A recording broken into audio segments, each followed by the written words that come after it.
So I'm going to do a few questions from the review. I'll also post Ms. Glick's video. I think she worked all of them out in the video.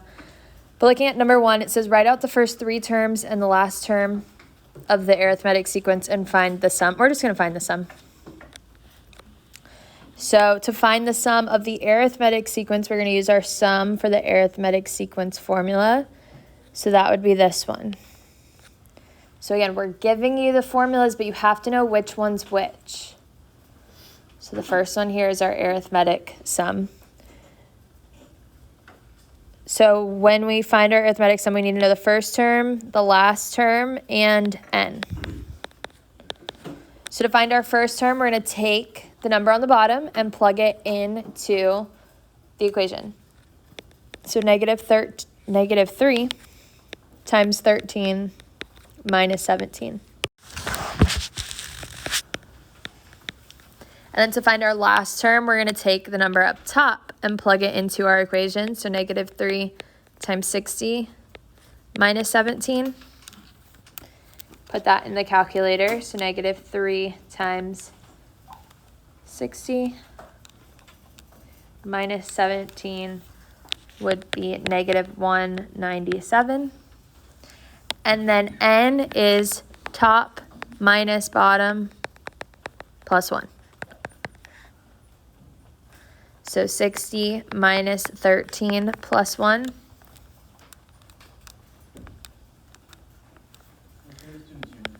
Would be 48. All right, so we're going to plug these into our sum formula. So S sub n is equal to 48 over 2 times negative 56 plus negative 197. So 48 divided by 2 would be 24. And then in our parentheses, we have negative 56 minus 197, which would be negative 253 times 24.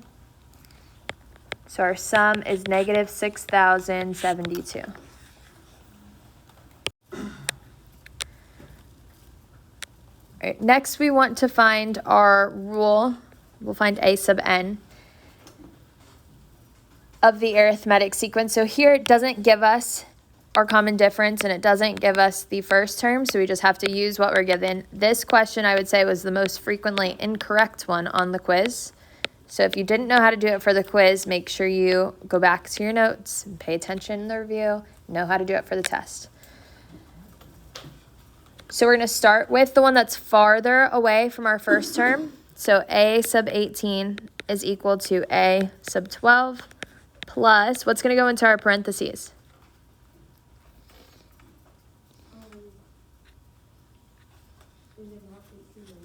Awesome, 18 minus 12 times d. So it comes from our formula a sub n is equal to a sub 1 plus n minus 1 times d. Instead of it being n minus 1, we're using 18 minus 12. Now we can plug in what we have. A sub 18 is 31. A sub 12 is 13. 8 minus 12 would be 6d. We're going to subtract 13 on both sides. So 31 minus 13 would be 18 is equal to 60. And divide by 6. So 3 is equal to d.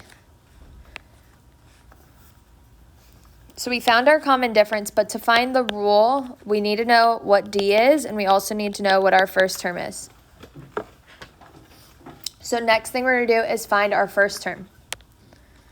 So we can do the same thing, but now I'm going to say a sub 12 is equal to a sub 1 because we want to find our first term. Plus, what's going to go into our parentheses now? Minus 1. 12 minus 1. So a sub 12 is 13. A sub 1 is what we're trying to find. 12 minus 1 is 11. And d is, we said 3. That's what we just found. So 13 is equal to a sub 1 plus 33. We can subtract 33 to move it to the other side. So negative 20 is equal to our first term. So when we plug it into our rule, we have a sub n is equal to a sub 1. So I'm plugging it into my general equation here. A sub 1 is negative 20 plus n minus 1 times 3.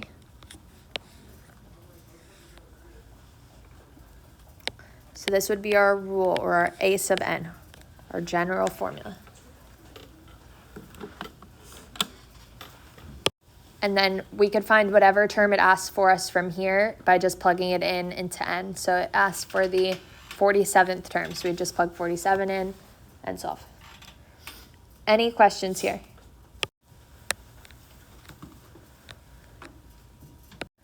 One way that you can think about it is geometric has the exponents. N is in the exponents. So the ones that have n in the exponents go together. Those are going to be geometric. The ones that are just adding and multiplying is your arithmetic. All right, next let's do number 6. This is write a formula for the general term, the nth term of the geometric sequence. So our geometric sequence formula is a sub n is equal to a sub 1 times r to the power of n minus 1. When we write our formula here, we need to know what our common ratio is. So what are we multiplying to get from one term to the next? 2. And what is our first term? 6. So let's plug it in. A sub n is equal to 6 times 2 to the power of n minus 1. So this would be our general formula.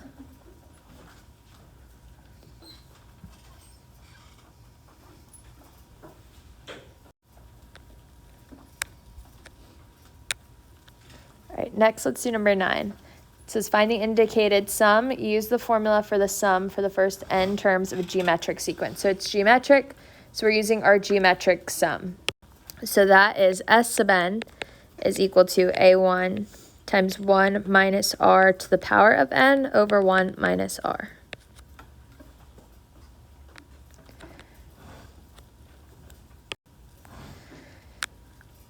So we want to know our first term, our common ratio, and the number of terms.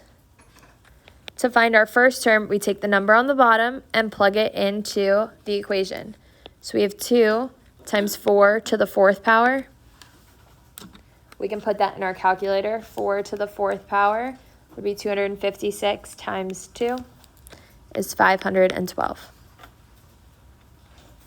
Our common ratio is the number that has the exponent.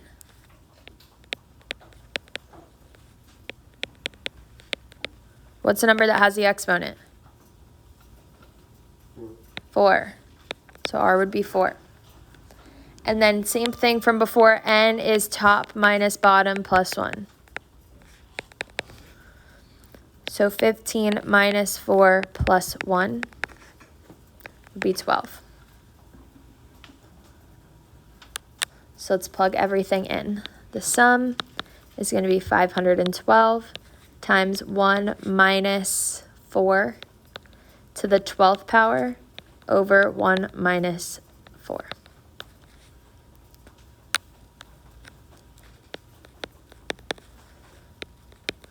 So we have to do everything in our parentheses first.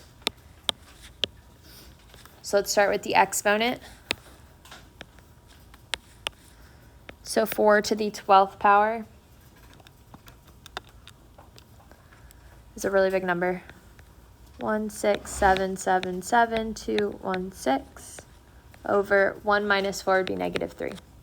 So we're going to do 1 minus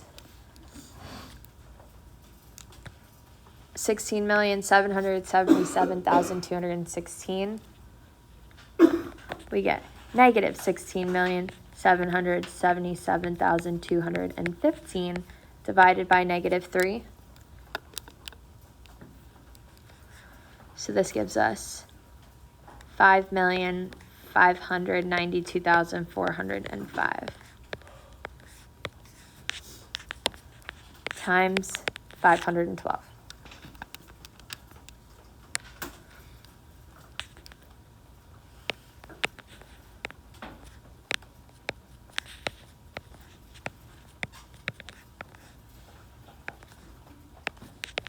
So we get 2 billion. Okay, are the numbers going to be this big? Could be. You have your calculator, so. It doesn't matter if it's a big number or a little number. Just keep it in your calculator. All right, let's do 10. It says find the sum of the infinite geometric series if it exists. So infinite series has a different formula.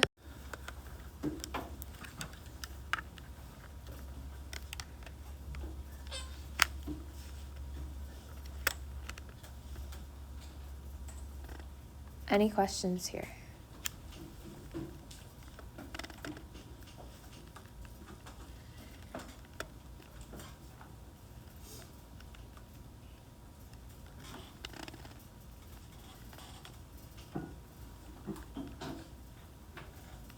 Good with this one?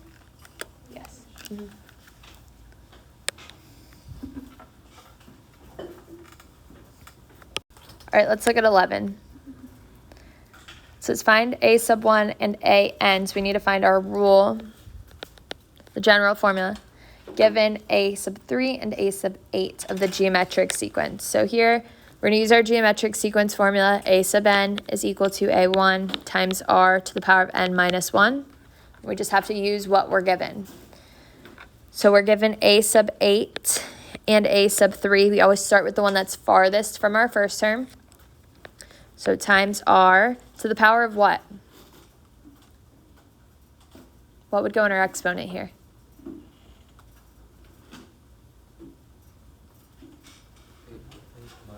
Eight minus 3. So a sub 8 is 1 over 625 is equal to a sub 3, which is 5, times r to the power of 5.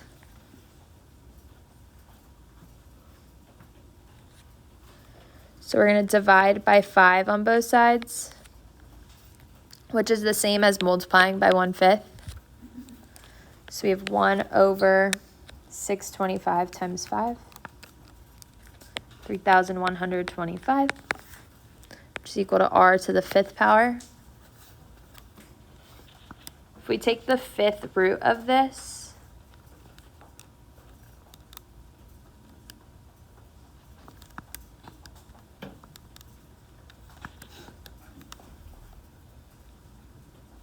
(3,125), we get 5.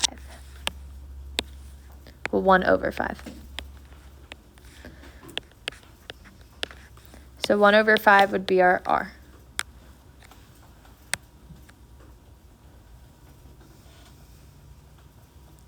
So next we're going to do the same thing, but find our first term. So I'm going to say a sub 3 is equal to a sub 1 times r to the power of 3 minus 1 now. A sub 3 we know is 5. We don't know our first term yet. R is 1 over 5 to the power of 3 minus 1. So 5 is equal to a sub 1 times 1/5 to the power of 2. 1/5 to the power of 2, we're going to square the top and square the bottom. So that'd be 1 over 25. And then when we move it to the other side, we can multiply both sides by 25. And 25 times 5 is 125. So our first term is 125. So now that we have our r and our first term, we can just plug it into our rule. So a sub n is equal to a sub 1, which is 125, times 1/5 to the power of n minus 1. So this would be our rule.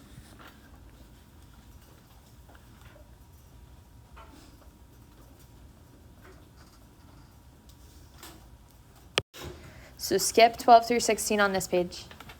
They're not on the test. We didn't learn them. Just skip them. Let's do number 19 for Pascal's triangle. All right, so let's do 19. So we need the 7th row of Pascal's triangle. You're not going to be given Pascal's triangle, so we can write it. We start with a little triangle of 1s. Our next row would be 1, 2, 1. What would the next row be? 1, 3, 1. What question? 1, 3, 3, 1. 1, 3, 3, 1. This is number 19. What's the next row? 1, 4, 4, 1. 1, 4, 6, 4, 1. Oh, because you're solving it. So we're adding the two numbers in the row above it. So every row starts with a 1. We add the 2 above it. That gives us the next number. So we have 1 would be 5, then 10. And because we're looking for the 7th power, we need the 7th row. So the 7th row is going to start with 1 and then 7. So we need to keep going until we hit that 7. So our next row is going to be 1, 6. What would come next? 15.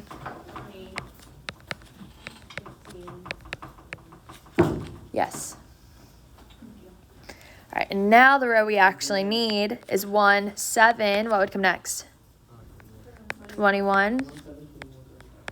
35, 35, 21, 21, 7, 1. Perfect. So these are going to be the coefficients that we use. 1, 7, 21, 35, 35, 21, 7, 1. So because it's the 7th power, we're using the 7th row in our Pascal's triangle. Now, we're going to use the first term. So x, we start with x to the 7th power and go down from there. X to the 6th, x to the 5th, x to the 4th, x to the 3rd, x to the 2nd, x to the 1st, and x to the power 0. Then we have our second term, which is 3y. 3y is going to start with what? 3y to the power of 0. 3y to the power of 1. 3y to the power of 2. We go up from there. 3y to the power of 3. 3y to the power of 4. 3y to the power of 5. 3y to the power of 6. And 3y to the power of 7. So notice how our exponents in each column always add up to 7. So 3 plus 4 is 7. 2 plus 5 is 7. 1 plus 6 is 7. Which is our exponent at the top. You count starting from 7, and then for the second one you start from 0. Yes. So first one, you start with whatever your exponent that you have, start with that and go down from there. Second one, start at 0 and go up from there. Now we're going to combine each column together.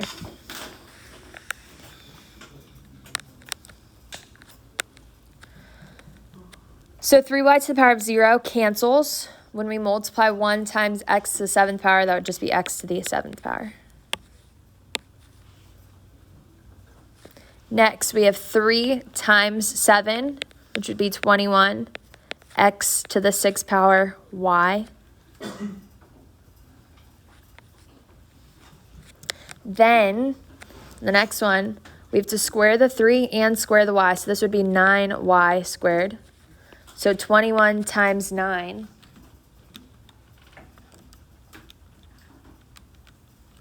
would be 189 x to the 5th power, y to the 2nd power. In the next one, we want to do 3 to the 3rd power and y to the 3rd power. So 3 to the 3rd power would be 27, y to the 3rd power. So 27 times 35 is 945. X to the 4th power, y to the 3rd power.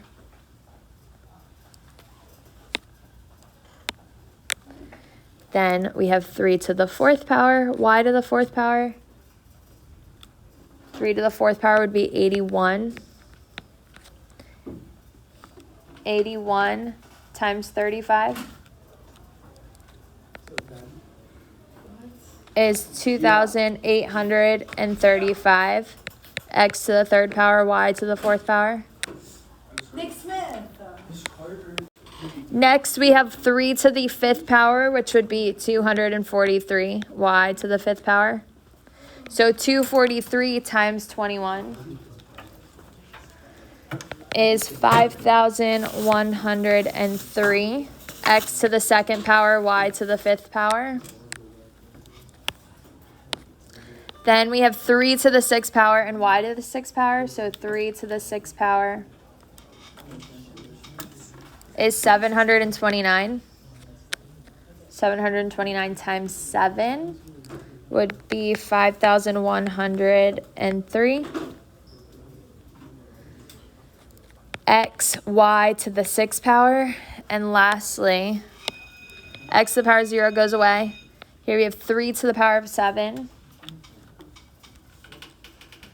which would be 2,187. And y to the 7th power times 1 would just be 2,187 y to the 7th power. Now, because it has minus in the middle, our signs have to alternate. So starting with a plus, the next one would go minus, plus, minus, plus, minus, plus. So just to rewrite all of our signs here. First one starts with a plus sign, then we have minus, plus, minus, plus, minus, plus, minus. So if your sign in the middle is a minus, you alternate.